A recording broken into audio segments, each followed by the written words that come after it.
Opo. Okay? Ready ka na ba sa mga malulupitang tanong? Yan. Sige. Madami na akong gusto itanong talaga dito kay Vince. Okay, marami ka din tanong. So, Pero ikaw lang muna. Muna pa ako. Beyonce, kamusta na ang Beyonce simula nung natulungan ng Kalingap? Ayun po, ibang-iba na po talaga po yan nung simula po nung madagpuan po ni Dr. Love.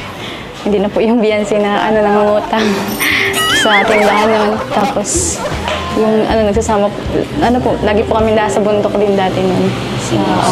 So, kumbaga marami kang mga pinagdaanan sa buhay mo. Opo, pero ngayon po, Pero, ito Beyonce, ano yung pwede mo maibigay na inspirational message sa mga makakapanood nito, lalo na mga kabataan na katulad mo, na nangarap din na magkaroon ng magandang bahay, na ngayon na nararanasan mo na.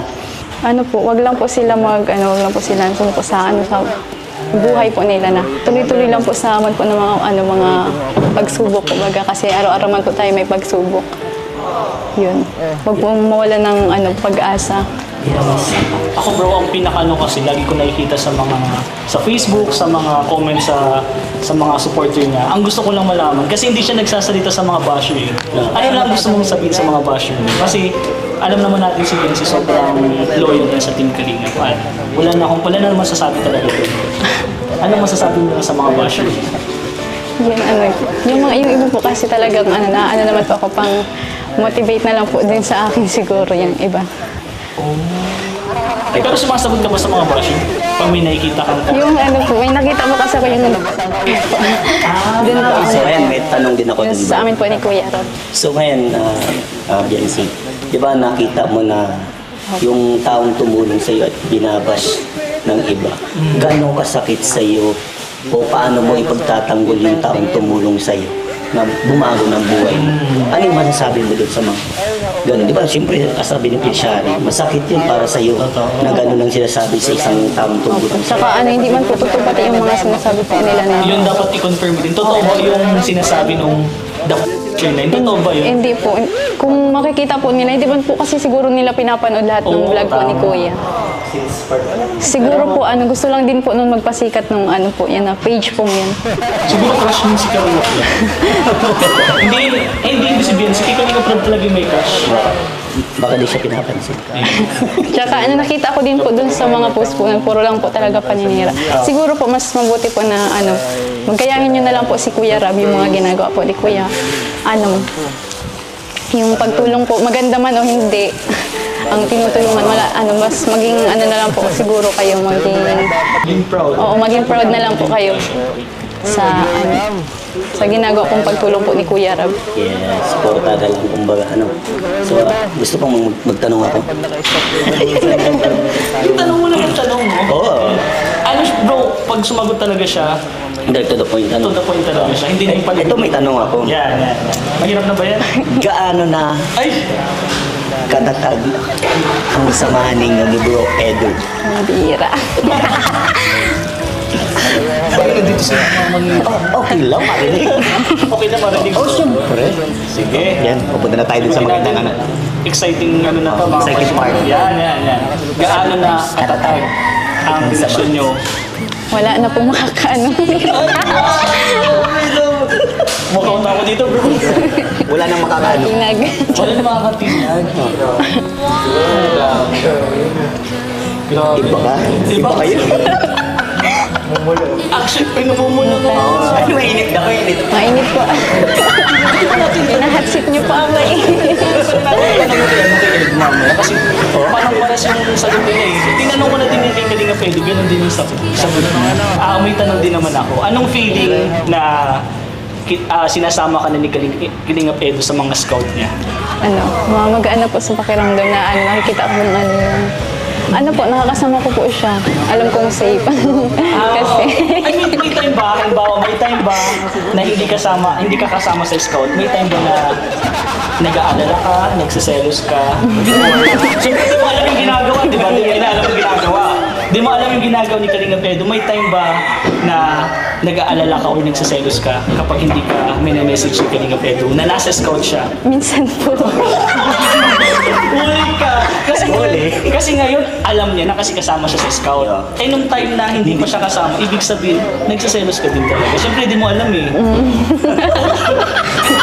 Pag may mga nalalaman po ako kasi ano, Pag may nalalaman ako, magbigay ka lang kahit isa, ano yun? Ano yung nalaman? Isa lang. Yun. Bro, i-blink mo na lang pag hindi medyo ano. I-blink mo na lang. I-blink mo na lang. Ano yung mga nalaman mo? Yan. Kahit isa lang. Kahit isa lang, isa lang. Blink mo na lang natin kapag blink mo na lang po. pag na po yun, ayaw ko na po ng ano. Ayan ba siya? Kawawa naman po kasi si ano. Ba? Okay lang po yan. Grabe, talagang pinag-alaman. At sobrang dami bro supporters na natutuwa kay Bensi kasi supportado talaga niya yung hobby niya na si Kalingap Edu. At okay lang ba sa inyo yung ginagawa ni Kalingap Edu na halos araw-araw na nag-i-scout at tumutulong sa mga beneficiaries niya? Okay lang sa inyo? Araw-araw? Oo, halos araw-araw din at tumutulong. Ano Okay. po, sa kanya ganun din po yun.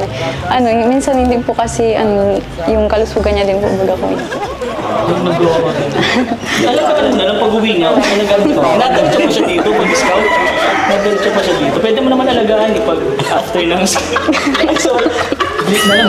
Baka na ano pa rin papunta na dun eh. Mali na pala yung Bihira. na ano natin na nasasabi na natin sa mga viewers yung mga hindi dapat sabihin, pasensya na. Pero alam niyo naman yung mga kuya mo, proud na proud kami. At lagi namin ina-advise si Kalingap Edu na alagaan ka. Alam ba, Beyonce, naging proud ako sa iyo dahil pinagtanggol mo si Kuya Rab mo dun sa mga ng bus. Sana huwag kang magbabago, Beyonce. Patuloy mo lang yung kung anong nakilala ka ni Kuya Rab, ng Kalingap, ang mga sumusuporta sa iyo. Dapat pantiliin mo maging humble ka mo. Actually, hindi lang si Biancy bro. Nakita ko yung mga K-Angels ng Banatan agad. Banatan talaga doon. Yes, ganun talaga sila. Nakaka-proud as Kasi ano, hindi, wala man pong katotohanan po kasi yung sinasabi kaya dapat mong ano yun yan. totoo naman talaga. Nasaktan ka ba niya? Yung nakita mo yun? Siyempre po. Ano yun, tingin ko doon mga naiingit dun sa Kasi nararating. po, yung mga ano, yung iba po kasi doon mga hindi pa po napupuntahan siguro ng Kalinga. Pinapairal lang po agad nila yung ingit. Hindi po nila hinihintay na ano. Ayaw kasi nila yung may nakikita silang taong Opo, opo, ganun po talaga. At gusto din nila bro, sila yung tulungan, hindi yung iba. Kaya may ganun talaga mga bash. Wala tayo magagawa. budget. Last na, Biancy. Ano na lang mensahe mo kay hobby mo kay Kalingap Edu? Mensahe mo na lang. Hala. Nagkaalaman na ha, nagkaalaman na. Huli na. Huling-huli. Message mo na lang. Ano, siguro ano yun. Ano, nandito lang ako po para sa kanya. Hindi, kunyari si Kalingap Edu yan. Yung kaharap Oo, mo. kaharap mo. Hindi yung sa camera. Kalingap Edu, hobby, yan, sabihin mo. Kami na lang po dalawa yung ano. Sa kanya ko na lang sasabihin.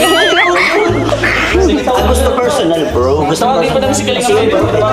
Tawagin ko na. Thank you so much ha, sa pagsagot sa mga tanong namin. Thank you. Bira. Sige, sabay na tayo, sabay na tayo. Bro! Opo. Makikipasok po.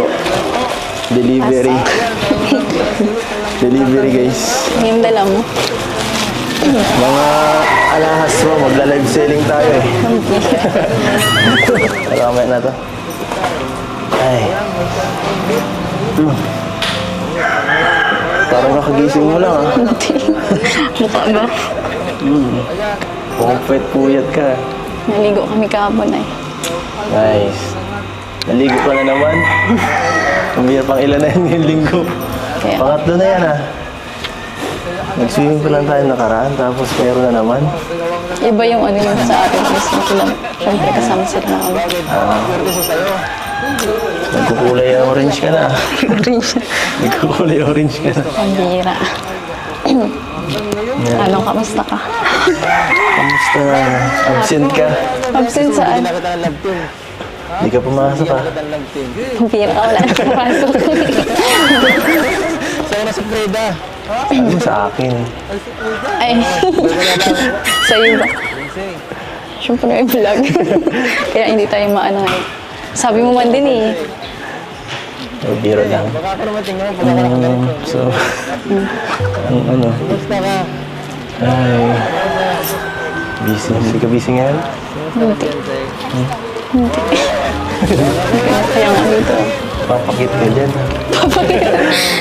Mabira na, nagkikitan ka lang. Joke. Bakit ka ba? Ano? Bet na mumula ka. Oh. Natsit ako ng dalawa. Hindi ko lang. Bakit? Ano mo pinagsasabi dun niya rin? At saka ni Vincent? Wala, panoorin mo. Wala ako. Panoorin ko pa, baka matagalan pa eh. Tumabi ako ng mag-akin. Baka lalo di magsalita. Ano? Ano pa ang gagawin natin dito? Mansari ko lang natin ngayon. Nalimutan ko na. I'm sorry. Ngayon na lang ulit ang Happy Mansari oh. Ma-celebrate. Araw-araw naman eh. Araw-araw para sa akin ay mahalaga. Yung mga ganyan ay okay lang kahit di na ano. Hindi ka i-celebrate. Bakit? Wala. Ba't parang ang saya mo ngayon ah? Parang iba. Siyempre. Anong meron? Lagi man baga. Pagkasama ka.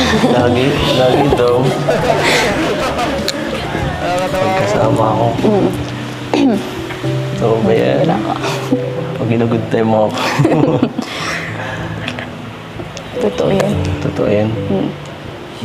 Sige nga. Paano masaya? Paano mo Sorry ka talaga. Bakit ikaw, di ka masaya pagkasama ako? Bihira ka, tatanong ka pa eh. Tanong pa? Dahil nanonood oh. Mga viewers. Common sense mo yan, di mo tinatanong. Saka, baka mahirapan na ako na naman ito pag may pasok ka. Baka di na naman kita makasama. Kaya nilulubos-lubos ko na to. Itong pagbisita dito habang magaan pa ang schedule mo. Wala kang pasok. Kaya sama-sama ka sa mga Kalingap Angel, sa mga labas natin. Para mag-enjoy ka din. Pero nakaka-boring dito. Palagi kang solo. So Kaya ako nagsasama sa'yo. sama ka? Bukas. Ikaw. Sige. Saka palagi naman kita di ba sinasama pag ka. Gusto mo? Oo, tanong ka pa. Tanong ka pa. Tapos biglang mabago ka. Hindi. Bago-bago, utak mo eh. Hindi mo baga. Bira ka. Bago-bago decision mo. At saka, thank you dahil tinutulungan mo ako sa sa pagbablog. May camera pa na kang bago. Saka mas bawas yung pagod ko. Kahit ganun, malaking bagay yun sa akin. Kaso, hindi ka makikita ng iba. Ginagalitan ako ng iba eh. Pakita daw kita. Malayo na, nag-practice lang yun. Practice na practice ka sa future mo, Para sa sa future natin. Wow. Joke lang. Kami lang. Ay, grabe, joke lang. Palagi ka nang Hindi. grabe ka mag-joke Totoo pala palagi. yun. Ay, nililito mo ako eh. Ano ba talaga? Kawasa ka, pinagambara mo ako eh. Ay, hindi. Ganun na ako maglambing. Ang bad mo Masanay. maglamping. Sanay ka na kasi. Hindi ako masyadong sweet pero ramdam mo naman yan sa mga ko eh. Sa mga ginagawa ko palagi. Alam mo na yun. Ay, grabe ang init talaga dito sa inyo, no? Yun. Init. Init mo. Init, guys. Nanginitan ako dito sa'yo. Sa iyo, sa iyong panahon. na, Kami kasi sanay na eh. na, Sanay nang iniinitan. hayaan mo. Pag tumaas-taas yung bis ko, bibilang kita. Bibilan ng ano?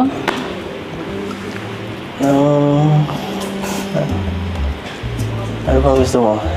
Ergun o taga-paypay? Bibilihan ka dyan. Okay, ikaw na. Okay lang yun. Ano, dagdag lang sa ano, kuryente. May electric fan pa naman. Pero, ano, para naman yung ano, yung baby mo, baby nyo dito. Kawawa naman. Baby ko, kawawa din. Uy, Nakakainis ka.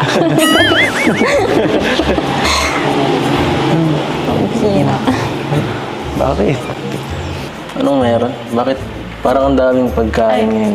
Siya nga pala, ano, magkain ka. Kain mo muna kayo. Kain muna kayo. Bakit? Anong meron din nga? Hindi sa ano natin yan, Mansari. Sa Mansari? Oo. Kala ko may ibang okasyon. Bukas ano, birthday ng kapatid ko. Kala ko kahapon. Ano, may nagpadala. Hindi ko kilala eh. May nagdating lang dito ang dalawang lalaki. Ay, grabe. Tara. Kakaya naman Tara. eh.